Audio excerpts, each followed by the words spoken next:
밀라노 동계올림픽이 한국문화체험관으로 전락한 충격적인 이유가 뭔지 아시나요?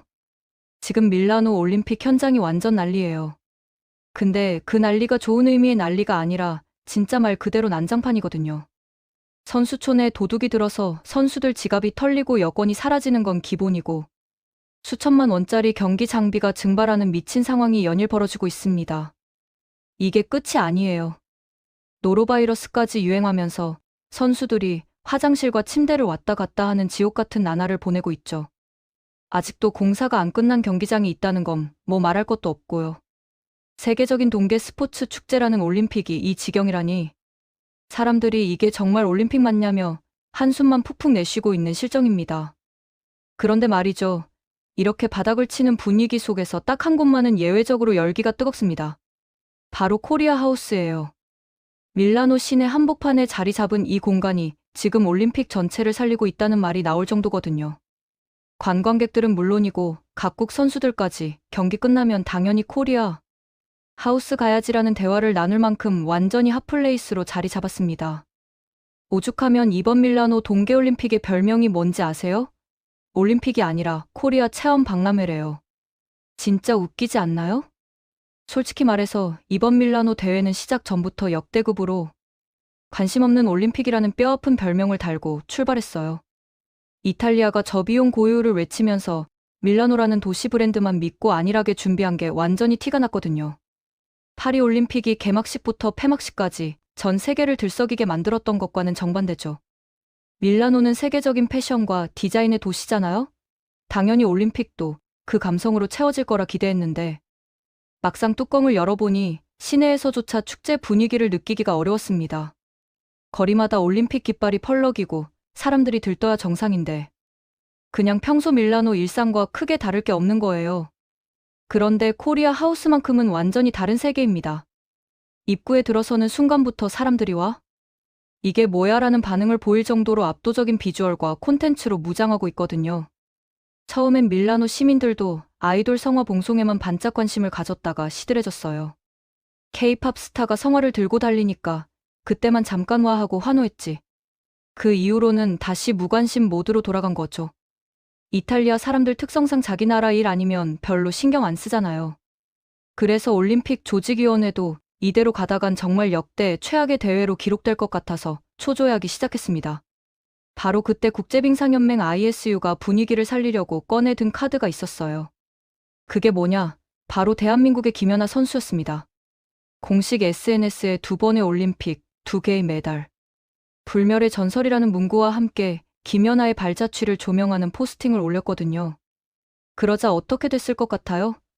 전 세계 피겨 팬들이 순식간에 들썩이기 시작했습니다. SNS 댓글창이 각국 언어로 도배되면서 김연아, 김연아, 김연아 일색이 됐어요. 현역도 아니고 개최국 선수도 아닌데 말이죠. 이게 얼마나 대단한 일인지 아시나요? 그리고 밀라노 시내 주요 지하철역마다 대형 광고판이 걸렸는데 거기에 가장 크게 박힌 사진이 김연아였습니다. 개최국 이탈리아 선수도 아니고 현역 선수도 아닌 은퇴한 한국 선수의 사진이 올림픽 기간 동안 밀라노 시내 한복판을 장식하고 있는 거예요. 이탈리아 사람들은 저 사람 누구냐며 호기심을 보이기 시작했고 피겨 좀 안다는 사람들은 아 퀸연아 퀸연아 하면서 연느님이 돌아왔다고 난리가 났죠. 온라인이 다시 한번 뒤집어진 겁니다. 소름 돋지 않나요? 은퇴한 지 벌써 몇 년이 지났는데도 여전히 올림픽의 얼굴로 호명되는 선수가 전 세계에 몇이나 될까요? 마이클 조던이나 우사인 볼트급 아니면 불가능한 일인데 김연아가 바로 그 반열에 올라 있는 겁니다. ISU도 바보가 아니에요. 누가 가장 확실하게 관심을 끌 수 있는 카드인지 정확하게 알고 있었던 거죠. 현역 선수들 아무리 잘해봤자 김연아의 존재감을 못 따라가거든요. 기술적 완성도, 예술성, 카리스마, 스토리텔링 모든 면에서 김연아는 그야말로 완벽의 교과서였으니까요. 그런데 이런 분위기에 찬물을 확 끼얹는 쪽이 있습니다. 누군지 다들 예상하시겠지만 바로 일본 피겨 커뮤니티예요. 일본 팬들이 왜 은퇴한 김연아만 조명하느냐며 한유 유주루나 아사다 마오를 언급하며 불만을 터뜨리기 시작한 겁니다. 자기네 선수들도 훌륭한데 왜 김연아만 띄우느냐는 거죠. 일본 언론들도 가세에서 김연아가 은퇴 후에도 여전히 올림픽의 상징으로 존재감을 과시하는 것이 일본 선수들에게 심리적 부담이 될 수 있다고 보도하며 복잡한 속내를 드러내고 있습니다. 근데 말이죠.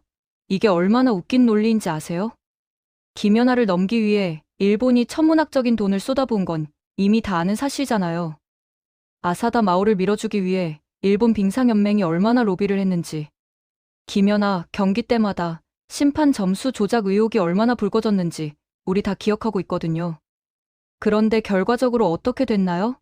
김연아는 끝난 선수가 아니라 끝나지 않는 레전드라는 사실만 전 세계에 다시 한번 각인시킨 겁니다. 일본이 아무리 발버둥 쳐도 역사는 공정하게 기록되는 거예요. 현장의 열기는 더 극명하게 갈립니다. 일본이 야심차게 준비한 팀 재팬 하우스와 우리나라의 코리아 하우스가 동시에 문을 열었는데요. 일본은 파리 올림픽 때 한국의 성공 모델을 그대로 베껴서 동선과 배치까지 비슷하게 만들었어요. 아니 진짜 뻔뻔하지 않나요? 한국이 파리에서 엄청난 성공을 거두니까 그걸 보고 저렇게 하면 되는구나 하고 똑같이 따라한 거예요. 창의성이라곤 일도 없이 말이죠. 그런데 결과는 어떻게 됐을까요? 일본이 자랑스럽게 내세운 건 스시 카운터였어요. 일본 하면 스시지라는 전형적인 발상으로 선수들에게 신선한 스시를 제공하겠다고 했죠. 근데 지금 밀라노가 어떤 상황인지 생각해보세요. 노로바이러스가 유행하고 있는 상황에서 날 음식인 스시는 식중독 리스크가 엄청나게 큰 거예요. 선수들 입장에서는 경기 앞두고 배탈이라도 나면 어쩌나 싶어서 아예 쳐다보지도 않는 겁니다. 실제로 팀 재팬 하우스 스시 카운터 앞은 한산하기 그지없다는 현지 리포트가 계속 올라오고 있어요. 반면 코리아 하우스는 어떤가요? 입구부터 한복 패션쇼로 시선을 강탈합니다. 화려한 색감의 한복을 입은 모델들이 포토존을 장식하고 있어서 지나가는 사람들이 절로 발걸음을 멈추고 사진을 찍게 되거든요. SNS에 올리기 딱 좋은 비주얼이죠. 요즘 사람들 SNS 감성 무시 못하잖아요. 인스타그램이나 틱톡에 올릴 만한 예쁜 사진 건지는 게 여행의 반이나 되는 시대인데 코리아 하우스는 그 니즈를 정확하게 저격한 겁니다. 안으로 들어가면 더 미쳤어요.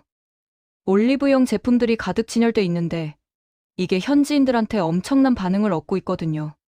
한국 화장품의 퀄리티는 이미 전 세계적으로 검증됐잖아요. 가성비 좋고 효과도 좋고 패키지도 예쁘고 삼박자가 다 갖춰진 거예요. 유럽 사람들도 K-뷰티 열풍을 체감하고 있는데 막상 자기 나라에서 구하려면 가격도 비싸고 종류도 한정적이거든요. 그런데 코리아 하우스에서는 다양한 제품을 직접 체험하고 구매까지 할 수 있으니 완전 대박인 거죠.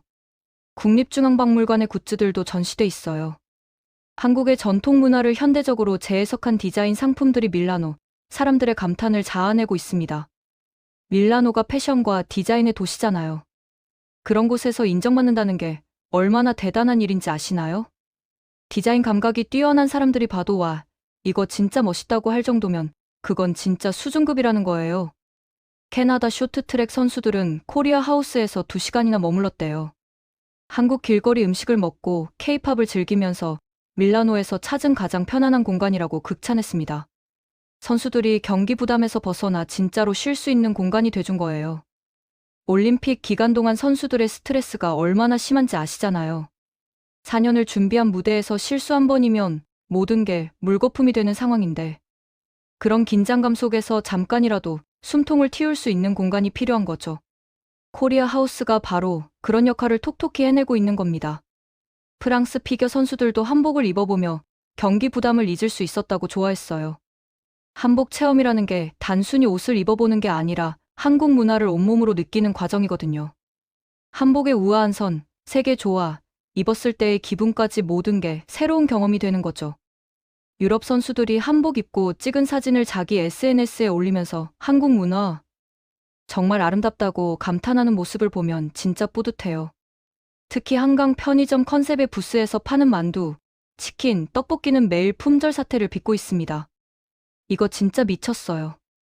한강 편의점이라는 컨셉 자체가 너무 힙하잖아요. 넷플릭스 한강 드라마 보면서 전 세계 사람들이 한국 편의점 문화에 완전 빠졌거든요. 삼각김밥, 컵라면, 핫도그 이런 거 먹으면서 한강변에 앉아있는 그 낭만적인 분위기를 밀라노에서 재현한 거예요. 외국인들이 이걸 얼마나 좋아하는지 몰라요. 만두는 한 입 베어 물면 육즙이 팡 터지는 그 식감이 유럽 사람들한테는 완전 신세계거든요. 유럽 만두라고 해봤자 라비올리 정도인데 그것도 식감이 우리 만두랑은 차원이 달라요. 한국 만두의 그 쫄깃하면서도 부드러운 피와 알찬 속 재료의 조화는 정말 예술이죠. 치킨도 마찬가지예요. 한국 치킨의 바삭함은 전 세계 어디에서도 따라올 수 없는 수준이거든요. 프라이드 치킨의 종주국이라는 미국 치킨도 한국 치킨 앞에서는 맥을 못 쳐요. 떡볶이는 또 어떻고요? 그 달콤 매콤한 맛의 조화, 쫄깃한 떡의 식감. 거기에 어묵과 계란이 어우러지는 그 완벽한 하모니를 처음 맛본 외국인들이 어떤 반응을 보이는지 아세요? 대부분 눈이 휘둥그레지면서 이게 뭐야, 왜 이렇게 맛있어라는 반응을 보여요. SNS에 떡볶이 먹방 영상 올리는 외국인 선수들이 줄을 잇고 있습니다. 파리올림픽에 이어 밀라노에서도 한국의 문화와 음식이 올림픽의 주인공 역할을 톡톡히 해내고 있는 거예요. 파리 때도 코리아 하우스가 엄청난 인기를 끌었잖아요. 에펠탑 근처에 위치한 코리아 하우스에 사람들이 몰려서 입장하려면 1시간씩 기다려야 했다는 얘기 다들 들어보셨을 거예요. 그때 한국 치맥, 한복 체험, K-팝 공연 이런 게 완전 대박을 쳤거든요. 밀라노는 그 성공 공식을 더 업그레이드해서 가져온 겁니다. 파리에서 통했던 것들은 그대로 유지하면서 밀라노의 특성에 맞게 로컬라이즈한 거죠. 예를 들어 패션의 도시 밀라노에서는 한복 패션쇼의 비중을 더 높였어요. 현대적으로 재해석한 한복 디자인들을 선보이면서 전통과 현대의 조화를 강조한 겁니다. 밀라노 패션계 인사들도 이걸 보고 한국 전통 의상의 미학에 감탄했다는 후기가 SNS에 올라오고 있어요. 음식도 마찬가지예요. 이탈리아가 미식의 나라잖아요. 그런 곳에서 인정받으려면 음식 퀄리티가 정말 중요한데 코리아 하우스는 그 기대를 가뿐하게 뛰어넘었습니다. 이탈리아 사람들이 음식에 대한 자부심이 얼마나 강한지 아시죠? 자기네 파스타가 최고라고 생각하고 다른 나라 음식은 대체로 별로라는 편견이 있거든요. 그런데 한국 음식을 먹어보고는 생각이 바뀌는 거예요. 실제로 밀라노 현지 언론들도 코리아 하우스에 대한 기사를 내보냈어요. 한국이 올림픽 기간 동안 문화 외교의 새로운 모델을 제시하고 있다는 내용이었죠. 단순히 자국 선수들만 응원하는 공간이 아니라 전 세계인이 함께 즐길 수 있는 문화 체험 공간으로 만들었다는 점을 높이 평가했습니다. 이게 얼마나 중요한 의미인지 아시나요? 소프트 파워라는 게 바로 이런 거거든요.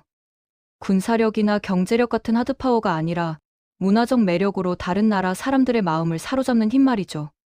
한국은 이제 K-팝, 드라마, 영화, 음식, 패션 등 다방면에서 전 세계적인 영향력을 발휘하고 있어요. 밀라노 올림픽의 코리아 하우스는 그런 소프트 파워를 집약적으로 보여주는 쇼케이스가 된 겁니다. 일본은 지금 초비상입니다. 자기들이 수십 년간 쌓아온 쿨 재팬 전략이 불과 몇 년 만에 한국한테 완전히 밀려버린 거거든요. 애니메이션이나 게임 쪽에서는 아직 강세를 보이고 있지만 음악, 드라마, 패션, 뷰티 이런 분야에서는 한국이 압도적이에요. 젊은 세대일수록 일본 문화보다 한국 문화를 더 선호하는 경향이 뚜렷하게 나타나고 있고요. 일본 정부도 이 상황을 심각하게 받아들이고 있어요. 쿨 재팬 예산을 대폭 늘리고 해외 홍보에 더 공을 들이고 있지만 결과는 신통치 않습니다. 왜 그럴까요? 일본은 자기들이 좋다고 생각하는 걸 일방적으로 밀어붙이는 경향이 있거든요. 상대방이 뭘 원하는지 세심하게 파악하기보다는 이게 일본 문화의 정수니까 받아들여라 식의 접근이에요. 반면 한국은 글로벌 트렌드를 정확하게 읽고 거기에 맞춰서 콘텐츠를 만들어내는 능력이 뛰어납니다. K-팝만 봐도 그래요. 세계 각국의 음악 트렌드를 흡수해서 한국만의 스타일로 재해석하고 거기에 칼군무와 비주얼이라는 강점을 더해서 완전히 새로운 장르를 만들어낸 거잖아요. 드라마도 마찬가지고요. 전통적인 한국 정서를 바탕으로 하되 글로벌 관객들이 공감할 수 있는 보편적 스토리를 담아내는 거죠. 밀라노 코리아 하우스의 성공도 같은 맥락이에요. 한국적인 것을 강요하는 게 아니라 자연스럽게 체험하게 만드는 거예요. 한복을 입어보라고 강제하는 게 아니라 예쁜 한복이 눈에 들어오면 저절로 입어보고 싶어지게 만들고 한국 음식을 먹으라고 강요하는 게 아니라 맛있는 냄새에 이끌려 자연스럽게 먹게 되는 거죠. 현지 리포터들의 전언에 따르면 코리아 하우스 앞에는 늘 긴 줄이 늘어서 있대요. 입장하려면 적어도 30분에서 1시간은 기다려야 한다고 해요. 올림픽 경기장도 아니고 단순히 문화 체험 공간인데 이렇게 사람들이 몰린다는 게 놀라운 일이죠.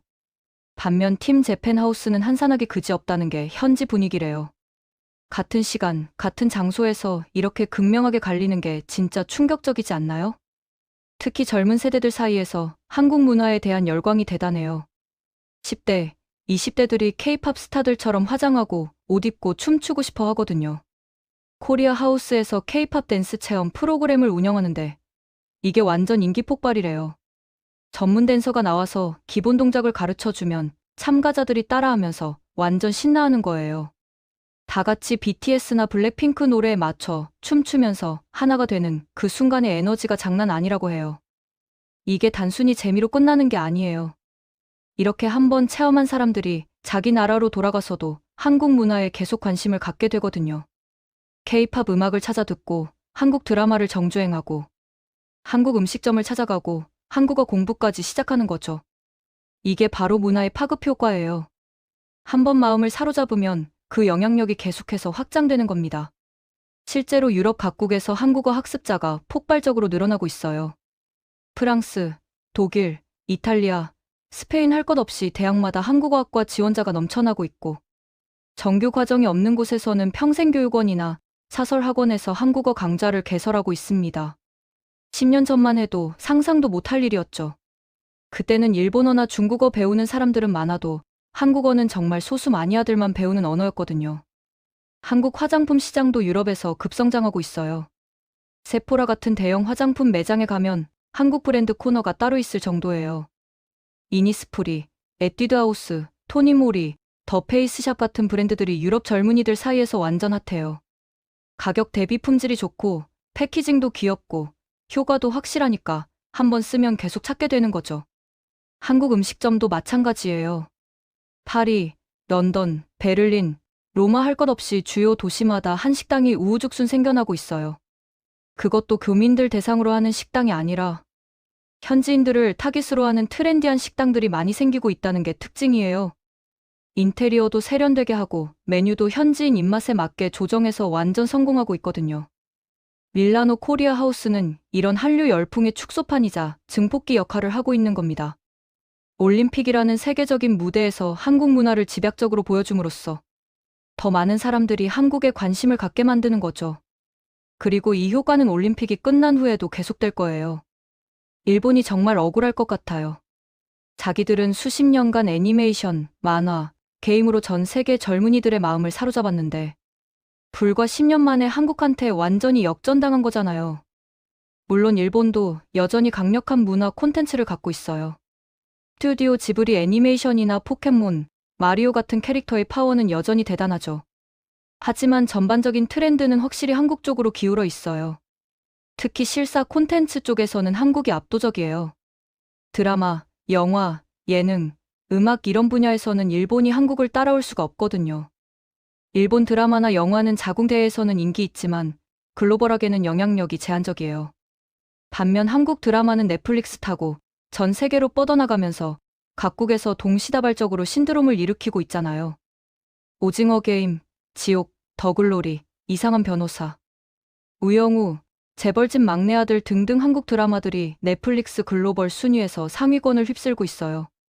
기생충이 아카데미 작품상을 받은 건 한국 영화의 위상을 완전히 바꿔놓은 사건이었고요.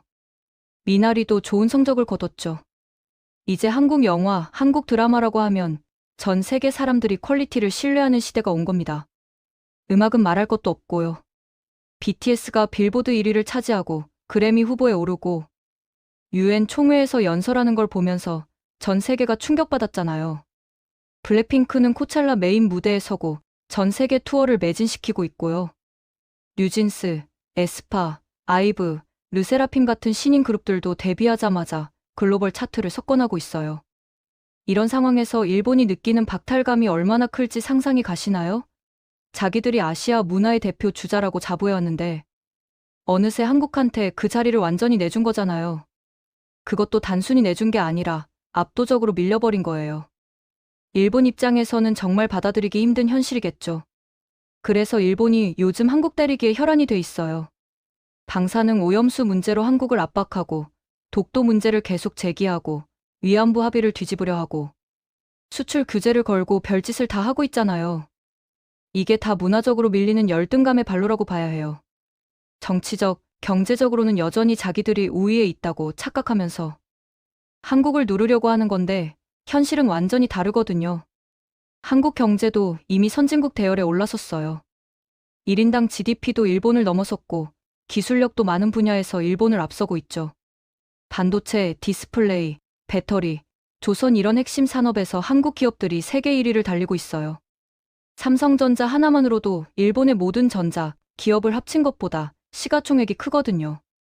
밀라노 올림픽 코리아 하우스의 성공은 이런 큰 흐름의 작은 단면일 뿐이에요. 하지만 이 작은 단면이 갖는 상징성은 엄청나게 큽니다. 올림픽이라는 세계 최대의 스포츠 축제에서 한국이 문화적으로 주인공이 되고 있다는 것. 그리고 그게 자연스럽게 받아들여지고 있다는 게 중요한 거죠. 재밌게 보셨다면 구독과 좋아요, 알림 설정 부탁드립니다.